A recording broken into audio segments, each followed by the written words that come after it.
As you may have read on Facebook, or heard in our most recent podcast, or even gathered from the changing masthead, Dicemasters with James and Zack is becoming Dicemasters United. But don't worry, it's literally just the name that's changing.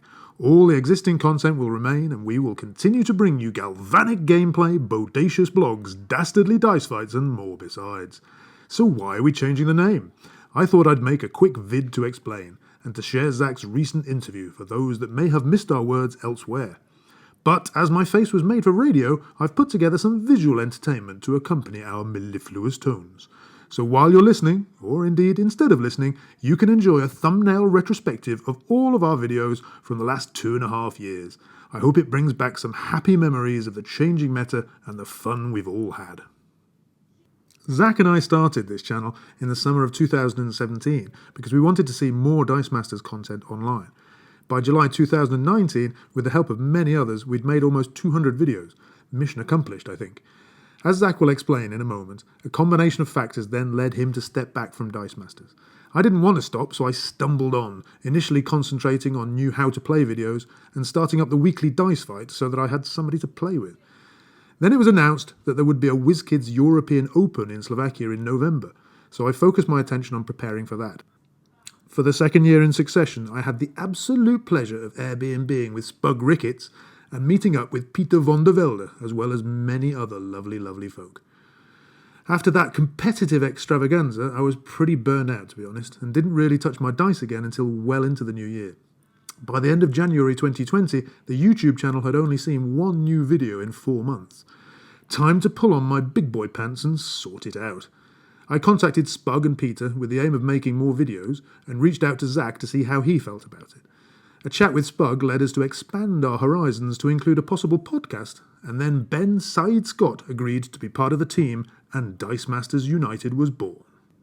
As well as the usual cliched, but perfectly true, guff about bringing people together, the Dicemasters United name also symbolises the consolidation of several projects. The videos, Dice Fight, my how-to articles, the podcasts, and Peter's fantastic dice mats. All of these can now be found on our lovely webpage, dmunited.eu. So, there's the logic. I'm so grateful for all the support we have received as content makers in the last few years, and I very much look forward to bringing you plenty more fun for as long as this beautiful game is with us.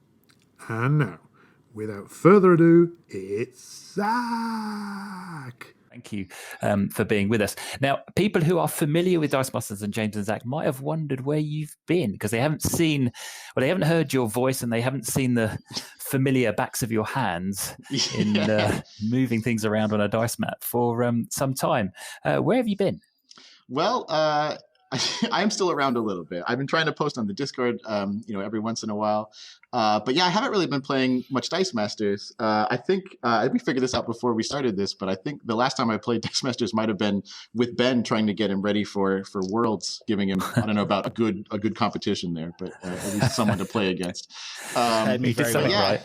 And a lot of things happened. Really, last summer my wife was off for the whole summer, and we traveled a lot, and I was basically never home for anything. And so it became difficult. But even before that, I think James and I were finding it more and more difficult to record videos because the 9-hour time difference between where we live was kind of hard to deal with, and I had to go back to work full time, and I couldn't stay up quite as late anymore. Record videos at 1 a.m.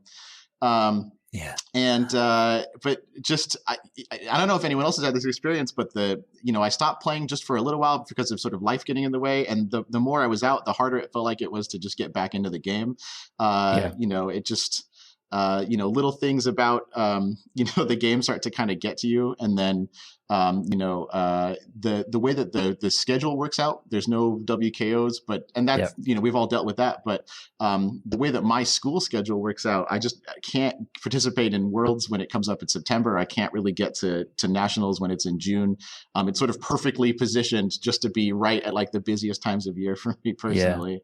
And so it sort of felt like I was never going to get to play sort of in like a real competitive event like that ever again, and that was sort of frustrating. And I, obviously I'd been a big part of the online. There's plenty of videos of me playing in online tournaments and with James before it was even really a big deal.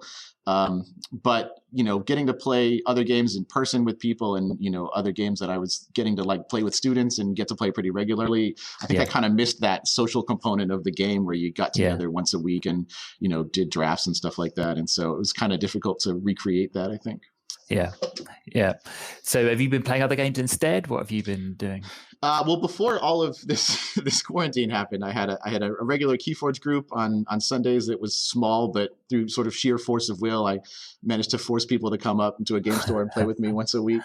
Trying to get more board games in, and since all of this quarantine started, a buddy of mine who teaches with me, we've been trying to do sort of regular live streams with students where we play Jackbox games and other kind of things on stream, and so we've been doing a lot of that kind of thing. But yeah, I mean, I still have all my Dicemasters stuff, and I have a lot of it, and so I could always play again if I ever got the bug. And I keep thinking about it too. When all this started, I thought, well, maybe I can finally get to the dice fight, which is at like 1 p.m. my time. But now that I have like actual teaching responsibilities during the day, I don't think I'm going to be able to do that anytime soon. Yeah, because you're working more, right, aren't you? I think you mentioned before than you had been when you first started doing the recordings with James.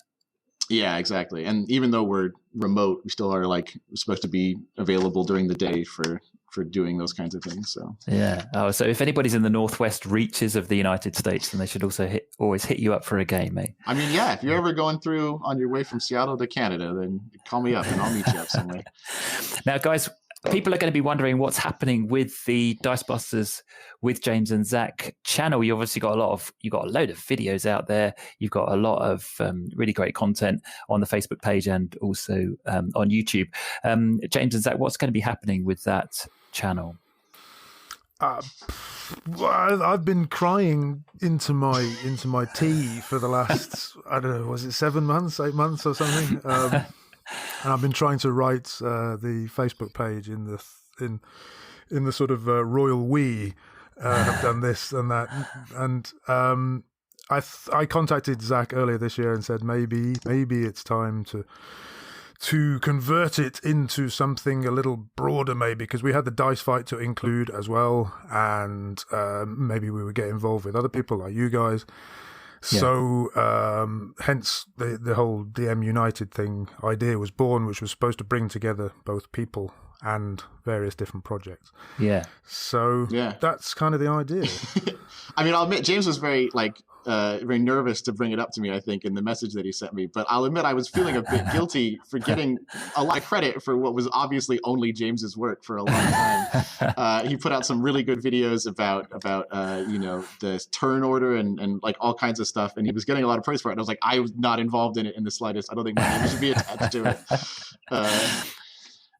No, but it's a bit like the Beatles, isn't it? The Lennon and McCartney were always attached to all of their individual songs that they wrote on their own, but they had to both take credit for what the other one did. So Zack will always be my muse. I think comparing us to the Beatles is a bit generous, but that make you Yoko, Andy? Are you Yoko then? I prefer to think of myself as George Harrison, but hey,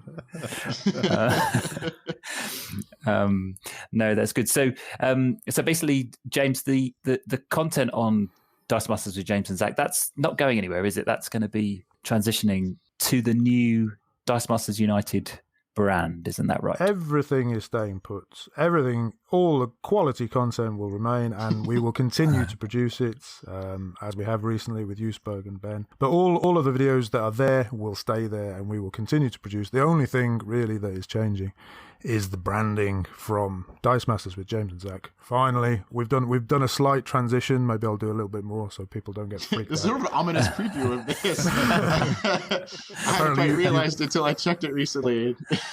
Like I'm being slowly overtaken by the darkness. But check that out on the channel if you haven't seen Thanos snap. Yeah, exactly. I'm the 50% there, yeah. So it will become DM United also on YouTube and on Facebook as it is for the podcast. So everything will be united. Yeah.